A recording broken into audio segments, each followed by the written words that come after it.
What's up, everyone? My name is PlatinumHowler, coach of your Delta Gligars. Today I'm bringing you week 10 of the NCL versus Liam and the Toronto Blue Flares.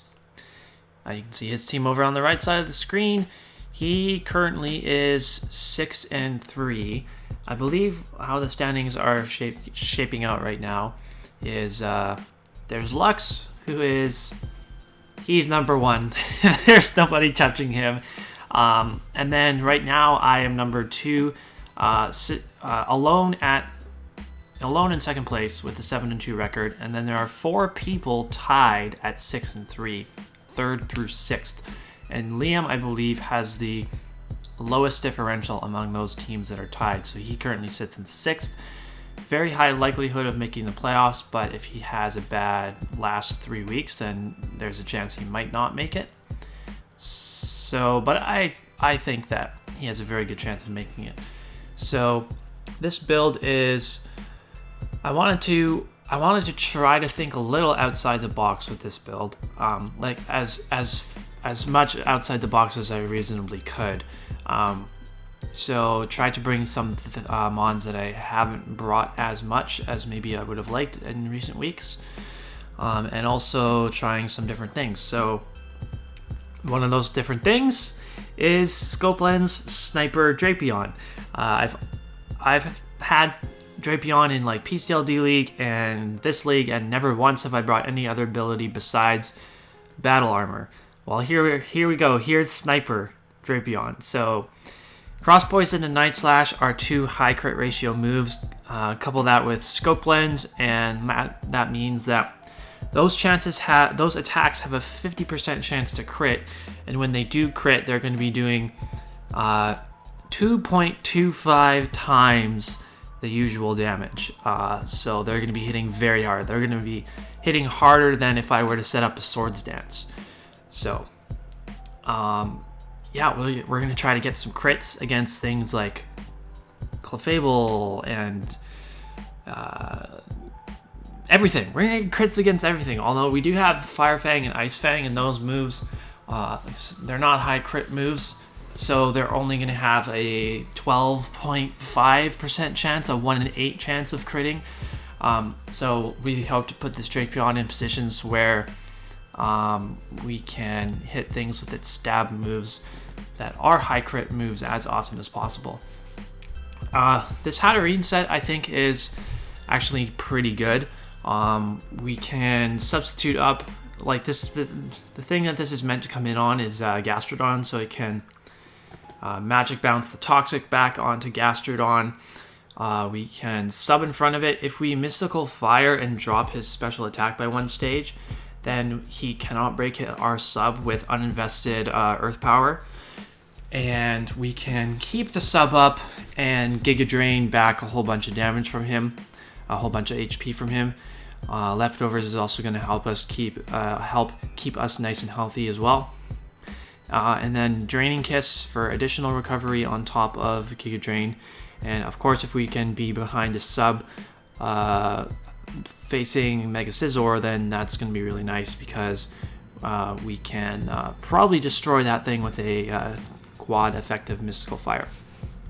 We also have Salamence, which is heavy duty boots, and it's the only thing we have to outspeed a Zygarde on his team. So we have Draco Meteor to hit that thing, and Flamethrower for Mega Scizor, and then Wish Protect Ments. So even without a ton of HP investment, Salamence has a lot of HP compared to the, it has a relatively high HP stat compared to the other mons on my team. Like Drapion and Camerupt, I think, are only like base 70 HP. Hatterene's like base 57 or something, and then Cladle's base 60. So like a lot of pretty low HP stats. So it's not like I need a ton of HP investment for Ments to be an effective Wish Passer. Although I do need it to outspeed and hit a Zygarde very hard, so I had to put a lot of EVs into special attack and speed for that. Otherwise, I probably would have put a little bit more in HP, so I could pass some fatter wishes. Mega Camerupt Pretty simple Mega Camera Ups. We have Flash Cannon to hit the Clefable this time. We had what's the thing called? We had Heavy Slam last week going up against Mega Gardevoir because that thing is just so frail on the physically defensive side. But Clefable is going to be a lot bulkier and probably going to be a lot more invested in its HP and defenses than a Gardevoir would be. So I feel like Flash Cannon is the better option to deal with that than a physical type move. Toxic, we can toxic stuff like the Gastron, like the Mandibuzz, and potentially Clefable too if it's an unaware set instead of Magic Guard. Porygon 2 is the only mon on our team that has Trick Room this week because I wasn't really building around Trick Room, but I think that there's no really better other move that you need on Porygon 2. So let's just put Trick Room on there. Like, the only attacking move I really need is Ice Beam so that I can hit the Zygarde, because this is the main thing this is the main switch into the Zygarde, so I can Ice Beam that into it, KO it. Toxic recover everything else, basically. Yeah, I don't want to let this thing get toxic though, so like, that's why we have our Magic Bouncing Hatterene to switch that in whenever I am fearing potentially getting toxic. And we also don't want to let this get knocked off. I feel like a Mandibuzz is a very likely candidate to, like, Mandibuzz would totally 1v1 this Porygon 2. I don't want to let it knock off or toxic me or anything like that. And then last but not least is going to be Claydol. Claydol has not seen the field since week 2 when we got absolutely manhandled in that game where we didn't know Necrozma got Dragon Dance. So interesting set. This is very Spadef invested because this is our best thing to switch into the Nihilego. Nihilego is a threat when it's Scarfed mainly, but against my team, at least this team that I have, because I don't have like Unburdened Hawlucha or anything, he doesn't even need to bring a choice item for Nihilego to do a lot of work. Like, if he just brought Life Orb Nihilego, like, that would be very scary to deal with. So the best thing he has to hit Claydol is Grass Knot. So we have a Rindo Berry so that if he thinks that he can kill me with a Grass Knot, I'll eat my Rindo Berry and live it, and then I can Earthquake him. And I have minimum attack, and I have the smallest possible attack stat I can have, and I still OHKO and Nihilego. I only need Earthquake for the Nihilego. I don't need it for anything else. So I've minimized my attack stat so that if he doesn't bring Nihilego and I want to leave this thing in against like Mandibuzz or something to get my rocks up to teleport out. Mandibuzz, speaking of which, obviously walls this thing to hell and back. So yeah, against that thing we just switch into something else, or we can get switch initiative with Teleport. Teleport is something that I'm pretty excited to try out. I don't think it used to work the way it does now, where it's like a -6 priority switch initiative move. I think that changed as of Let's Go, so it'll be interesting to see how that works out in this game. So yeah, that's going to be the team, and we'll see you right back with a battle. Okay, we're back with the battle. Looking at my opponent's team, really the only Mon that did not make an appearance that is like noteworthy would be the Mandibuzz. I guess in its place would be Rhydon. So he's got all 3 of his ground types, and Rhydon is the only one that can set rocks. Of course, he has Clefable or Nihilego that could set rocks if they wanted to, but Rhydon more than likely going to be the Stealth Rocker, and actually expect him to lead off with the Rhydon right away. So that's why I decided to lead with my Mega Camerupt. And in general, Mega Camerupt matched up well against 2/3 of his team, and I could just get some good momentum right there. So he just sets up Stealth Rocks with his Rhydon, and it dies to an Earth Power turn 1, so that's good. I figured he would just want to go for his rocks and not get damage off on me, but either way I would be fine trading the damage on Camerupt for his Rhydon, so down it goes. And right here, this guy apparently does not know that Hatterene gets a Fire-type move. So he just carelessly switches in his Scizor to Hatterene on turn 3 of the game. And on turn 3 of the game, he's going to be down 6-4 with very, very little accomplished on his end. He just didn't know that Hatterene got a Fire-type move. That's the explanation. So, as I said in my team builder, the whole reason behind that Hatterene set was to Mystical Fire the Gastrodon to bring it down to -1 special attack. Then I could set up a sub in front of it freely, and that was a good strategy because that way I did not have to like engage in any mind games with him if he was gonna hard switch in Scizor or not to a Grass type move. I could just safely click Mystical Fire with that strategy in mind. And you know, it worked out because he was just not well versed on Hatterene's move pool. So he brought in Nihilego and I switched in Claydol and then took the hit easily, teleported out. Honestly, probably should have got my rocks up right there because like nothing that he brought in would have put me in imminent danger. Really, the only teleport would have been the play there if he still had his Scizor around, because then he could bring in Scizor and just U-turn on me and get switch initiative, and that I would not want. So I would want to teleport out if Scizor was still here, but because it's not, I should have set up rocks up. Every time this Gastrodon hits the field, Hatterene is coming in, and there's nothing that he can do about it.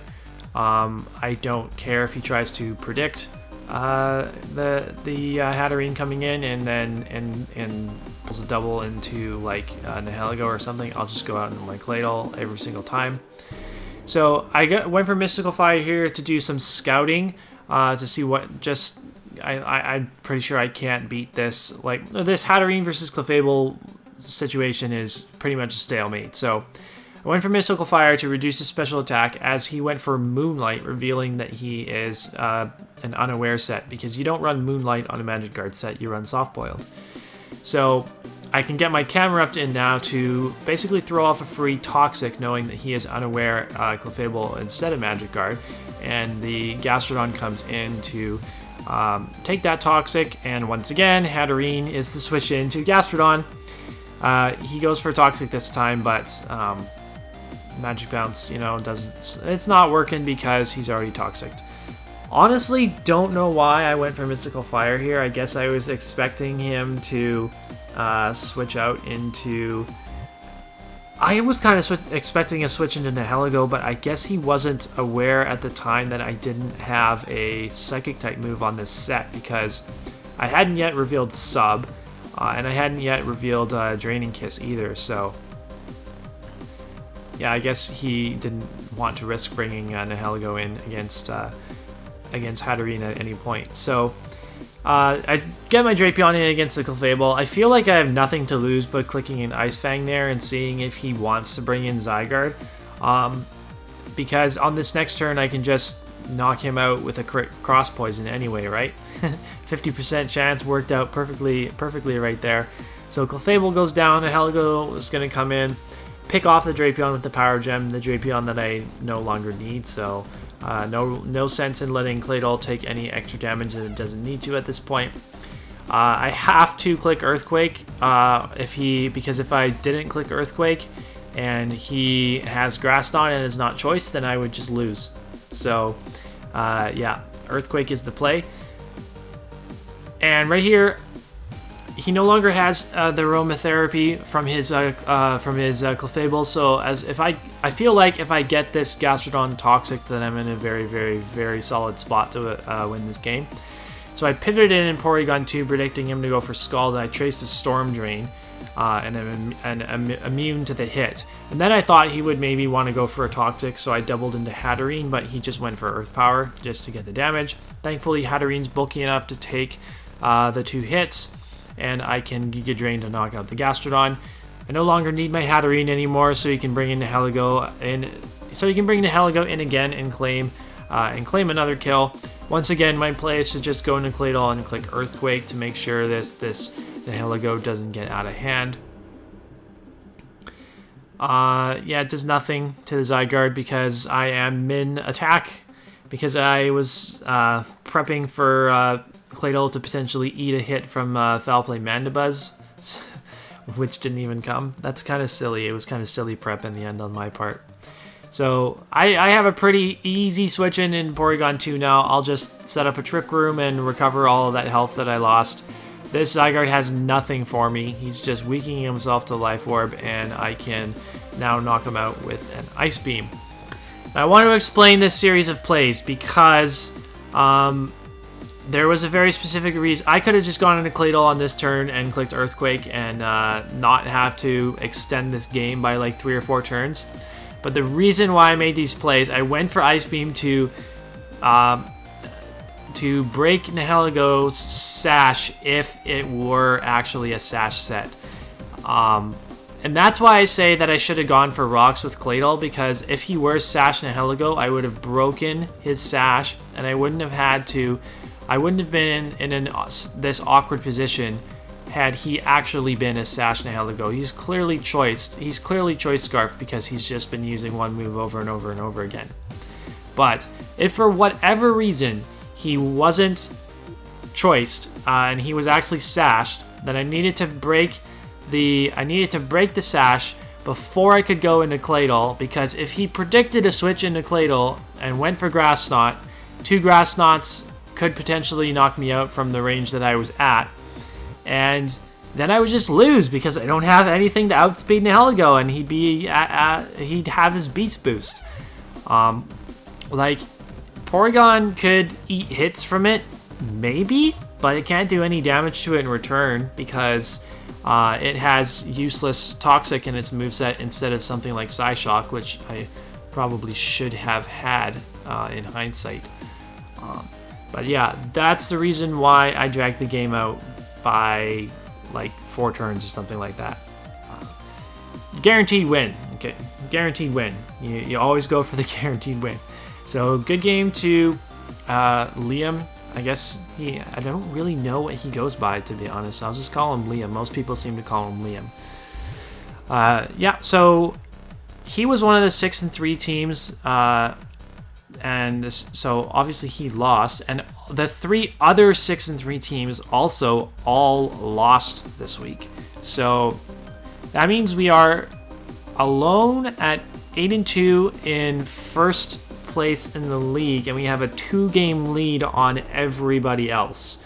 So as long as we get one more win in our last 2 regular season games, we clinch the number 2 seed, and we get to choose our playoff opponent, our first round playoff opponent. Yeah, so I mean, even if we lose both of our last 2 regular season games, I imagine we'll still come in second, because that would like one of those 6-4 coaches would have to win both of their games big, and I'd have to lose like both of my games big if I were to lose that number 2 seed. So it's looking pretty good for us at this point in the season, is what I'm trying to say. So if you enjoyed this video, make sure you leave a like, comment down below, and subscribe to the channel to keep up with all of our Draft League content. And we'll see you next week for week 11 of the NCL.